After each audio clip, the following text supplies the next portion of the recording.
அம்மா தாலி அறுத்த பசங்க நாங்க எத்தனை கம்பெனில அட்வான்ஸ் வாங்கி தாலி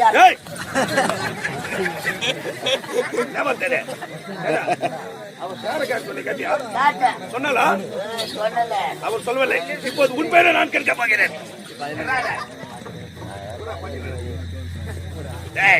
ஆமா, உன் பேர் என்ன? பேர சொல்றா. உன் பேர் என்ன?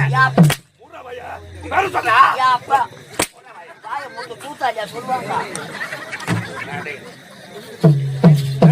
இனிமுறை கொண்டு இந்த இடத்து உனக்கு வேலை கிடையாது. என்ன போறேன். இன்னும் அடுத்த எவன்டா வெங்காயம் நான் வெட்ட போறேன். எனக்கு வேலை இருக்கு. நீ வெட்டியோ ஒய்க்கியோ போ வராதே. மாமா டேய் கூற போடா.